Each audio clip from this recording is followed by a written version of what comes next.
ويبشر المؤمنين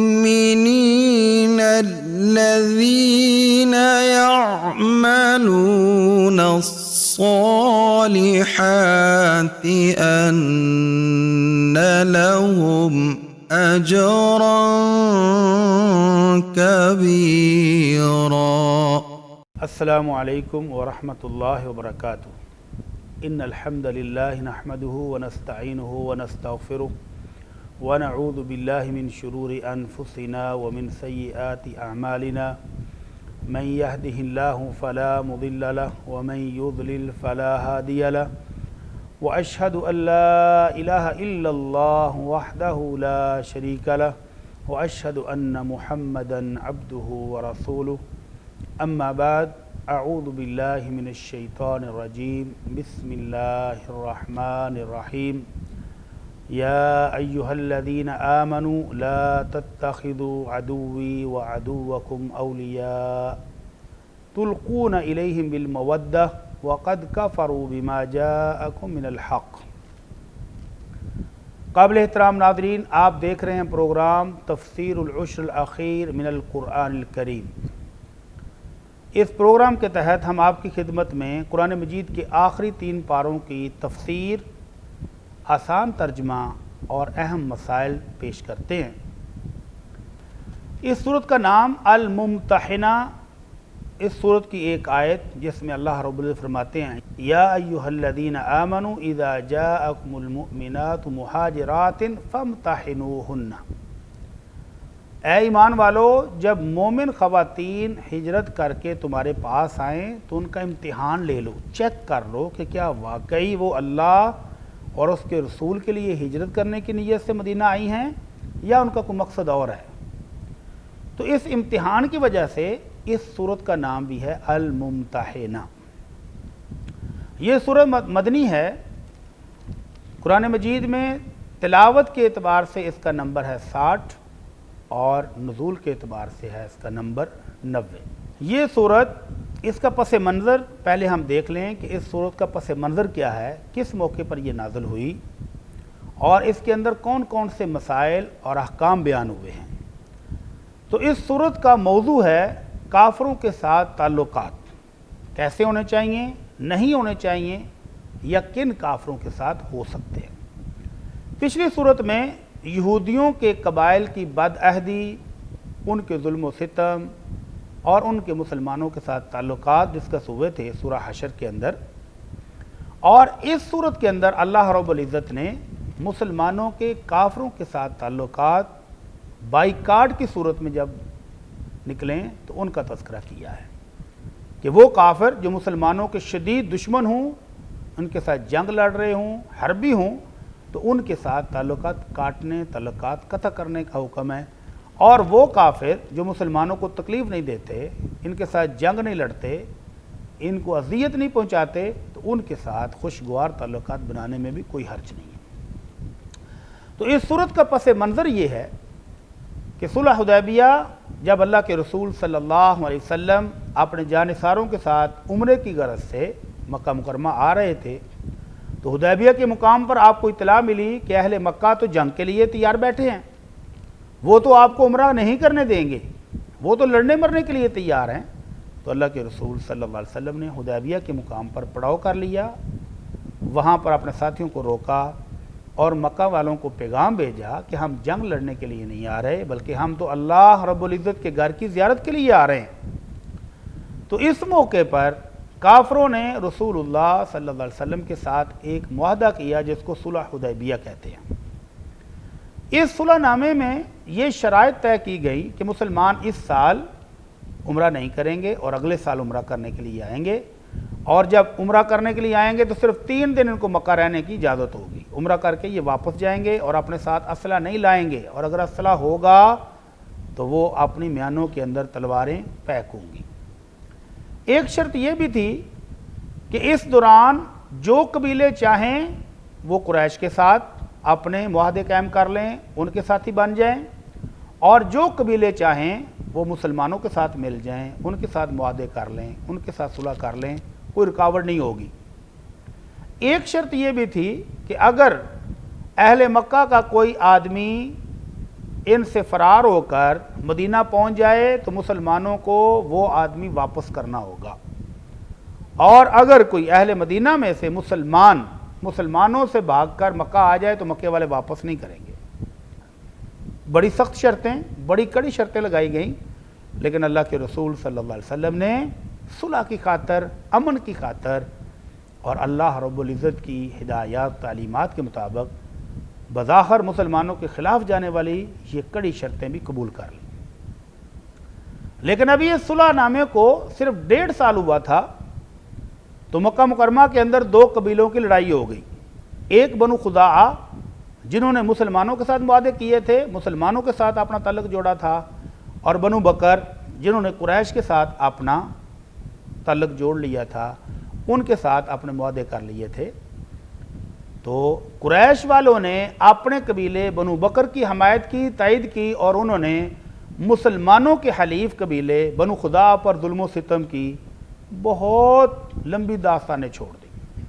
ظلم و ستم ڈھائے، قتل و غارت کی، حتیٰ کہ جب وہ پناہ لینے کے لیے بیت اللہ میں داخل ہو گئے،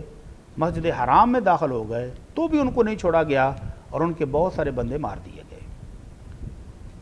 بنو خزاعہ رسول اللہ صلی اللہ علیہ وسلم کی خدمت میں حاضر ہوئے اور آ کر شکایت کی کہ اللہ کے رسول، ہم پر مکے والوں نے ظلم کیا ہے تو ہمیں بدلہ لے کر دیا جائے۔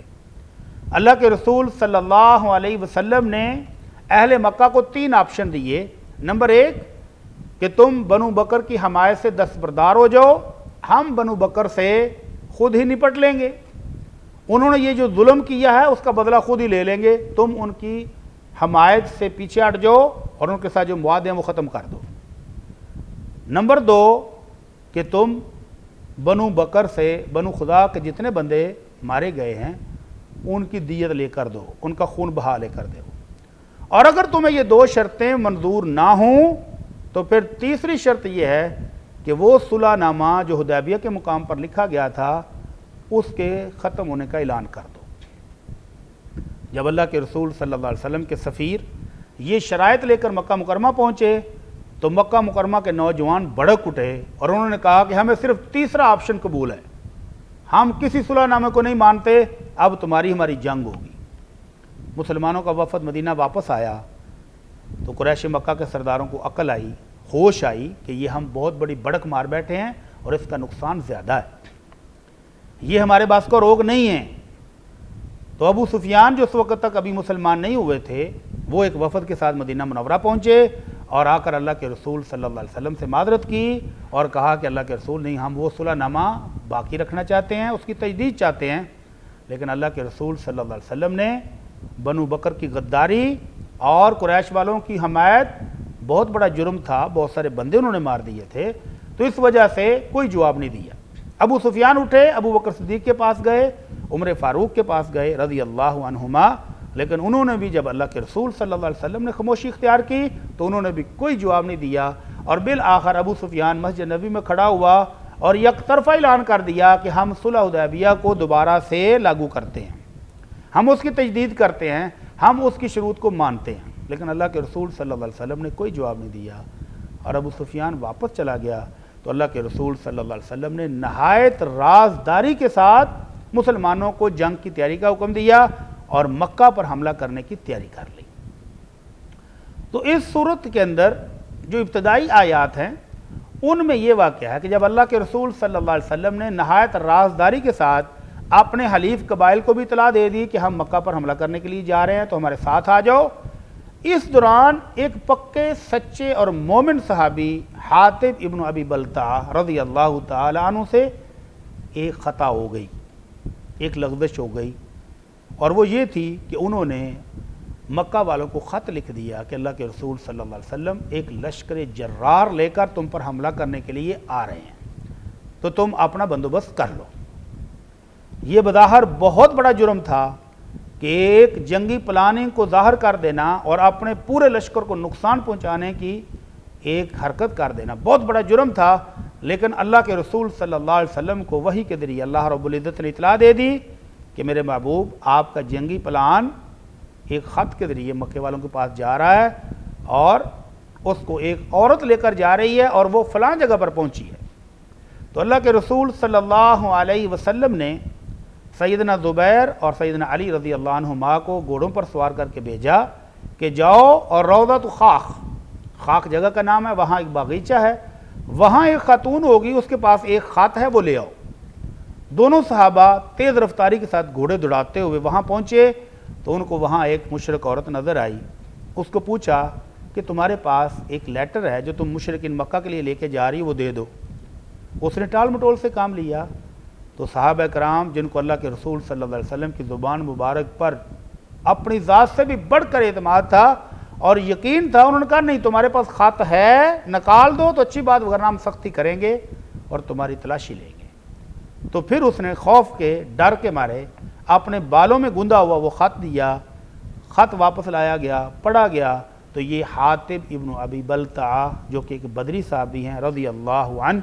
ان کی طرف سے اہل مکہ کو اطلاع تھی کہ اللہ کے رسول صلی اللہ علیہ وسلم بہت بڑا لشکر لے کر تم پر حملہ آور ہونے والے ہیں، تو تم اس کی تیاری کر لو۔ اللہ کے رسول صلی اللہ علیہ وسلم نے یہ خط پڑھا تو پوچھا حاطب یہ کیا ہے؟ حضرت عمر رضی اللہ تعالیٰ عنہ کہنے لگے اللہ کے رسول دعنی اضرب عنق ھذا المنافق، اللہ کے رسول مجھے اجازت دیجئے میں اس منافق کی گردن اتارتا ہوں، اس نے مسلمانوں کا پلان ہی سارا ظاہر کر دیا ہے، اس نے جنگی پلان ظاہر کر کے بہت بڑا دھوکہ دیا ہمیں، اللہ کے رسول بہت بڑا جرم ہے، معاف نہیں ہو سکتا، مجھے اجازت دے میں گردن اتارتا ہوں۔ اللہ کے رسول صلی اللہ علیہ وسلم نے اپنے عمر کے جوش جذبے کو تھوڑا ریسٹ دیا اور کہا ذرا ٹھہرو، حاطب بتاؤ تو صحیح کیوں کیا؟ اور حاطب رضی اللہ تعالی عنہ کہتے ہیں اللہ کے رسول ما فعلته کفرا ولا ارتدادا ولا رضا بالکفر بعد الاسلام، اللہ کے رسول میں کافر نہیں ہوں، میں مرتد نہیں ہوں، اور میں نے اسلام قبول کرنے کے بعد کفر پر راضی ہونے کے لیے یہ خط نہیں لکھا، لیکن اللہ کے رسول میرا عذر تو سن لے۔ میرا عذر یہ ہے کہ مکہ والوں کے ہاں جتنے مہاجر یہاں آئے ہیں سب کی رشتہ داریاں موجود ہیں، سب کے خاندان قبیلے برادری موجود ہے، اور میرا وہاں کوئی رشتہ دار نہیں تھا، تو جنگ کے دوران میرے بیوی بچے وہاں ہیں، تو میں نے ان کی حمایت پانے کے لیے کہ جنگ کے دوران وہ میرے بیوی بچوں کا خیال کریں گے، تھوڑا سا خط لکھ دیتا ہوں جس سے ان کو تھوڑی سی خبر مل جائے گی، ہونا تو وہی ہے جو مسلمانوں نے ان کے ساتھ کرنا ہے، جو اللہ کو منظور ہے، اب وہ مسلمانوں کو روک تو نہیں سکیں گے، شکست تو ان کا مقدر ہے ہی، لیکن اس خط کی وجہ سے تھوڑی سی میرے ساتھ وہ ہمدردی کریں گے اور میرے بیوی بچوں کا خیال کریں گے۔ تو اللہ کے رسول صلی اللہ علیہ وسلم نے اپنے بدری صحابی کا یہ عذر قبول کر لیا، اور اپنے عمر فاروق کو جو جوش میں تپ رہے تھے کہ میں اس کو قتل کروں دوں گا، اس نے بہت بڑا راز ہمارا فاش کیا ہے، تو اللہ کے رسول صلی اللہ علیہ وسلم نے اپنے شیر کو تسلی دیتے ہوئے کہا عمر حاطب ان بدری صحابہ میں سے ہے جنہوں نے جنگ بدر کے موقع پر بے سر و سمانی کی حالت میں اللہ اور اس کے رسول کے حکم پر اپنی جانیں ہتھیلی پر رکھ کر میدان میں پہنچ گئے تھے، تو اللہ نے ان کے اس جذبے، اس قربانی، اس مارکے کی وجہ سے ان بدر میں شریک ہونے والوں کو یہ شان دی ہے لعل اللہ قد اطلع علی اہل بدر فقال اعملوا ما شئتم قد غفرت لکم، اے اہل بدر آج کے بعد جو چاہو عمل کرو میں نے تمہیں بخش دیا ہے۔ تو یہ وہ بدری صحابی ہے کہ اب آنے والی زندگی میں بڑے سے بڑا جرم بھی کر بیٹھیں تو ان کی وہ نیکی جو ہے وہ اس پر غالب آ جائے گی، اور اللہ نے بخشش کا سرٹیفکیٹ پہلے ہی دے دیا ہوا ایڈوانس، تو یہ تو بخشا ہوا صحابی ہے، لہذا اس کے خلاف کوئی کارروائی نہیں کرنی، اللہ کے رسول صلی اللہ علیہ وسلم نے معاف فرما دیا۔ تو اس واقعہ کا تذکرہ ان ابتدائی آیات کے اندر ہے۔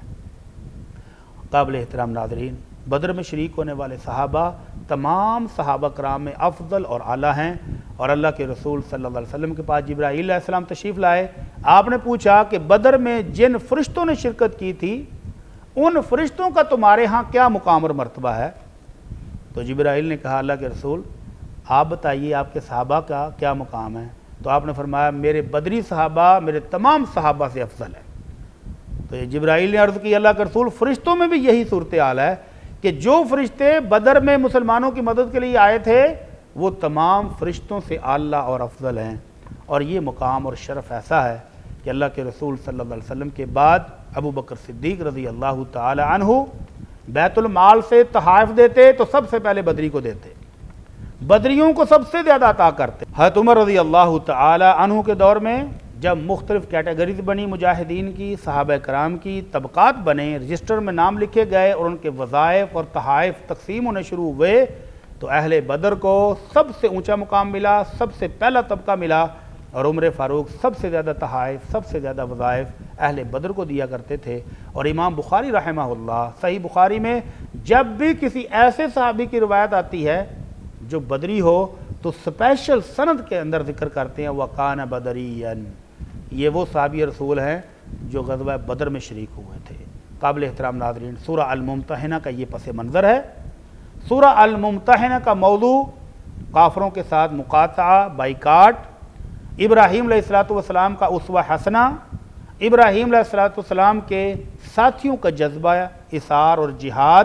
اور مسلمانوں کے ساتھ تعلقات، اور مومن عورتوں کے معاملات کہ مومن عورتیں جب ہجرت کر کے آئیں گی تو ان کا نکاح کا کیا ہوگا، ان کے حق مہر کا کیا ہوگا، اور اللہ کے رسول صلی اللہ علیہ وسلم نے ان سے بیعت کس طرح لی ہے، اس کی کیفیت کیا تھی، بیعت کی شرائط کیا تھی۔ یہ ہیں وہ موضوعات جو اس صورت میں بیان ہوئے ہیں۔ انشاءاللہ اگلے درس کے اندر ہم اس کی تفسیر اور ان معاملات کو ڈسکس کریں گے۔ وَمَا عَلَيْنَا إِلَّا الْبَلَاغُ الْمُبِينُ۔ إن هذا القرآن يهدي للتي هي أقوم ويبشر